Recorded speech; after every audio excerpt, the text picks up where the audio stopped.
Hi everybody, this is Noelle with Petitti Garden Centers, and we're here at our Oakwood Village store, and we're going to show you how to seed start your cold crops indoors. And it doesn't take a lot, but of course you want to start out with your clean, sanitized containers. In this case, we used basically a cell tray. These are kind of heavy duty, which is really nice because you can use them from year to year to year. They're not that thin plastic that kind of collapses. So this is a really good tray to have. So you have a number of different cells here that you could mix and match whatever cold crops you wanted to grow in there. This cell made sure that we had some drainage holes in the bottom. So you'll see that there are drainage holes in the bottom of every one of the cells. You want to have good drainage, especially when you are trying to seed start.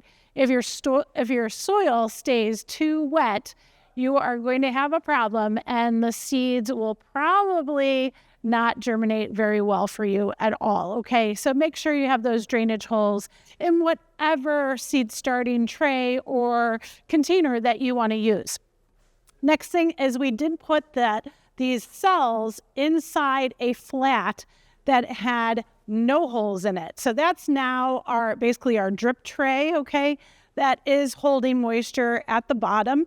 And so you do want to check that every once in a while. Lift your cells up so you know that they are not sitting in water or, it's not pooling down in the bottom, okay? So do keep that in mind. Some alternate containers, if you didn't necessarily want to start your seeds in a seed tray, although you could use this along with these other peat pots. So I was talking about organic matter that you can grow your seeds in. Peat pots are really nice to have as well, and some people prefer them because you can grow in these and then literally plant them out with the container on them, your starter plants, okay? So this might be a good option too. You can set up, this is like a 3-inch pot in diameter. You could literally not use the cell tray, but you could set those 3-inch pots through this drip tray, if you will, and then you'd have all ready to go 3-inch garden plants as they grew on. That would be one way to do it. You could use these squares, these seed starting squares. You can actually fit them into the cell tray. So that would be something as well. Instead of using all of the seed starting soil, you would put your square peat pots in the cell tray and then fill them with your seed starting soil. And then as those plants grew on, you could go ahead and pop each individual plant out with its peat pot, and again, just transplant it right into the container or the garden bed that you've prepared. So these are good options. There's also peat pellets here. If you don't want to deal with the soil at all, you actually just take a small round peat pellet and you put it in each one of the cells, and you go ahead and put your seeds right in that peat pot. You go ahead and water it. It's going to need a watering can to go ahead and fill it up and really absorb that water and expand, but that will work very nicely too. So there's lots of different options that you can use as far as containers, seed starting, having these pressed peat pot products as well. That will do nicely for you. With seed starting, we like to also use the dome covers, but you can also use a plastic wrap. You can use like a tinted plastic bag over the top as well. As long as that it's clear, as long as that your seeds typically need that sunlight to germinate. So you want to make sure that your cover is going to be clear. And of course, you'll put that on after you're all finished seeding, okay? The next thing that you do want to use is you want to use a pre-moistened seed starting mixture, okay? And so we have used Petitti seed starting mix here. Again, most of your seed starting soils, and in fact your indoor potting mixes, they really aren't made of the components that you find outdoors in your soil, okay? They're mostly peat mosses, perlite, vermiculite, those types of components are going to drain very, very well. Ours has a high amount of pine fines in it. So again, it is a very, it is a material that will absorb water, but will also release the water after the plant's using it. So it's a really good organic matter to use in potting mixes, and it will eventually let that moisture go and let drain out as well. So that's nice to have in your potting mixes too, okay? We used maybe, I would say about 3 quarts of soil to fill up the whole seed tray. And you want to make sure that you're patting down that soil. So it's not a solid block of soil in each cell, but it's nice and firm, patted down, and you can really bring it up to just below the top of the cell. So you have a little bit of watering space when you do start to use a watering can to start watering your seedlings as well, okay? After we packed that up, I did spray it down one more time just to make sure that the soil surface was definitely moist, not totally soaked and wet, just moist, okay? And the soil has a nice, rich brown color, which is what we want, okay? Plenty of moisture in that soil. The next thing is you want to select your seeds. And in case we're talking about cold crops here, so those are the first seeds that you can actually grow and start indoors. So what we normally start with in Northeast Ohio is we'll actually start with the onion family, or you might have heard of the allium family, okay? So the onion family, that would consist of any of your seed types of leeks, onions, garlic. So any seeds that you want to try, shallots, for example, bunch onions, anything that you can get your hands on, okay?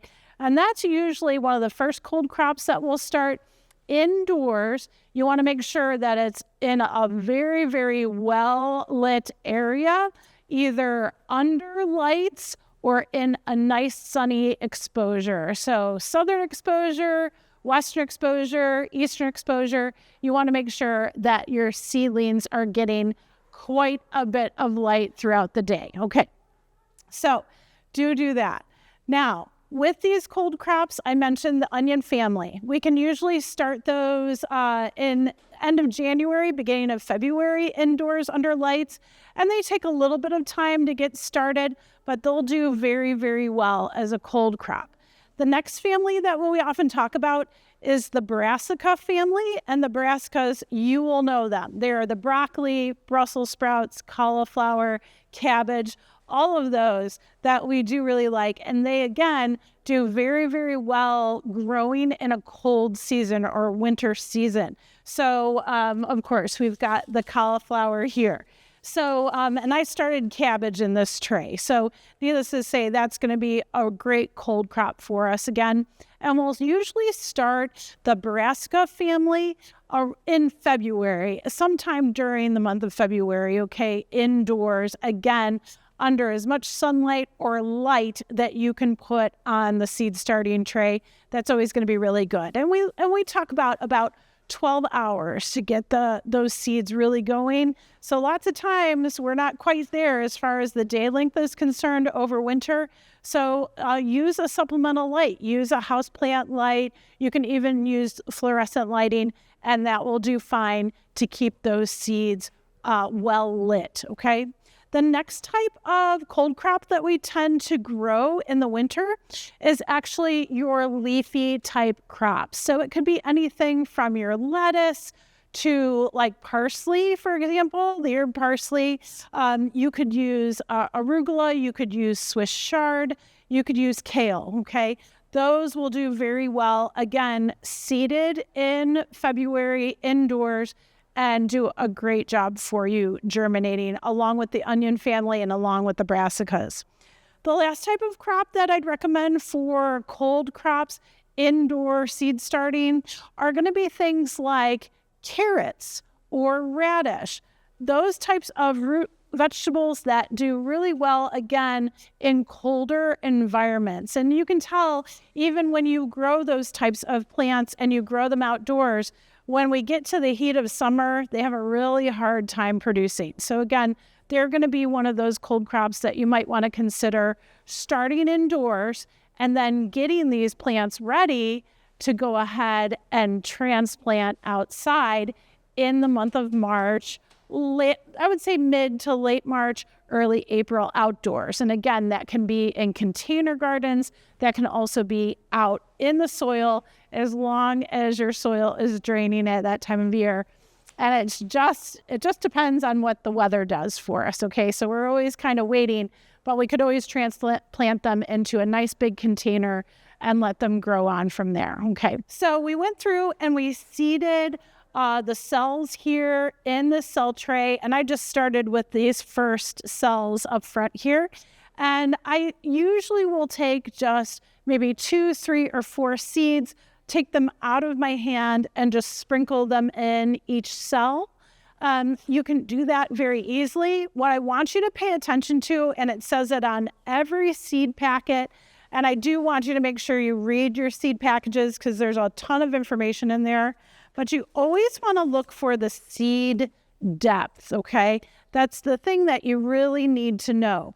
As far as the cabbage was concerned, the seed depth was a 1/2 inch. So I literally was going down to about my first knuckle, pushing those seeds into the soil and just kind of lightly covering them over. With the leeks, they were a little bit of a smaller seed, but they only like to be pushed down about a 1/4 inch, okay? So again, much more shallow in the soil. So I just tapped them down a 1/4 inch, tried to cover them over just a little lightly with some soil around the sides, and they are ready to go, okay? The next information that you'll find on your seed package is how long will it take them to germinate. Some would be with cold crops, they tend to germinate very quickly. You don't need bottom heat necessarily for them. Just the fact that they're in indoor room temperatures really helps them out and gets them germinating pretty quickly, okay? So do be aware of that. Sometimes they'll germinate within a week if you keep your home or office or wherever you're growing your seeds at a warmer temperature. If you keep it a little bit cooler, it'll take them a little bit longer to germinate, and that's okay. Once you've gone ahead and you have seeded your seeds, of course, I'd give them one more spray with the misting bottle. And the misting bottle, again, is really helpful to have, especially early on when you are starting seeds and have seedlings, because a fine mist won't knock those seedlings over. Once they start to get a little bit more mature, you can start using a watering can with a narrow spout, and you can go ahead and you can water in all of the cells, okay? After you're done misting and you know that there's plenty of moisture in the soil, and then of course the seeds have been misted, you go ahead and you cover, okay? And this environment, of course, creates that wonderful humid condition, a really nice mini greenhouse environment where you'll see the moisture come and condense on the top here. But what we want to do is we want to keep the cover on until those seeds germinate, okay? We want to keep that humid condition, that moist condition. Once they germinate, guess what? You don't need to put the cover, or you need to just take the cover off. You don't need the cover anymore. So that's something to consider too. You really don't want your seedlings growing up, stretching out, hitting the top of the cover. That's not good for the seedlings. So go ahead and just remove it, and then you can use it when you start other seeds in the coming months, okay? The other thing that you want to keep in mind is when those seedlings do start to germinate, and as they get a little bit bigger, they start getting crowded in there. So I put maybe 3 or 4 seeds dropped in every cell. So what you're really looking for is you're looking for that best seedling, okay? So if those 4 seeds germinate, go ahead and weed out, literally cut those seedlings as low as you can go, and cut them out, cut them down. And then you can go ahead and use them as like a little microgreen snack if you want to, or throw them in the compost pile. But you want that one seedling to really be hardy and fill out and really grow through that entire cell of soil. So do keep that in mind. I know it hurts a little bit. You want to use sharp sanitized scissors and go ahead and weed out those weaker seedlings. But in the long run, you'll have much better starter plants. Once your plants have developed 2 sets of true leaves, okay, so you're starting to see that mature plant develop, that's when you can go ahead and fertilize, okay? So fertilizer, it depends what you like to use. For seedlings, we always tend to recommend a liquid fertilizer or a water-soluble fertilizer like this Jack's all-purpose fertilizer. All fertilizers are a little bit different as far as seed starting, so do read the package directions and follow those directions. And lots of times with seed starting, they never have you start with full strength. They usually have you start with a modified, maybe half strength or maybe a quarter strength to start out with, and then you can continue to use that on. Once you get your starters big enough that they're ready to go outside, what's great about cold crops is you can kind of transfer them out. Usually they'll get acclimated within about a week or so as you move them outside into those colder temperatures, okay? The process of acclimation is a little bit tricky, but you have to do it with all of your starter plants, okay? And even with your cold crops, even though they like cooler temperatures, you'll still have to get them used to that outdoor temperature, especially early on, that late winter, early spring temperature. So once the plants have really developed that second set of leaves, I mentioned that you're going to start fertilizing.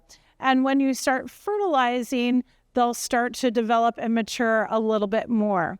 And honestly, after you do your first fertilization and those plants are really starting to look sturdy and hardy, it's a good time to consider taking them outdoors. We start subtly though. So typically if you can take them outdoors in a cold garage, go ahead and leave them out overnight and do that for, let's say, 2 to 3 days.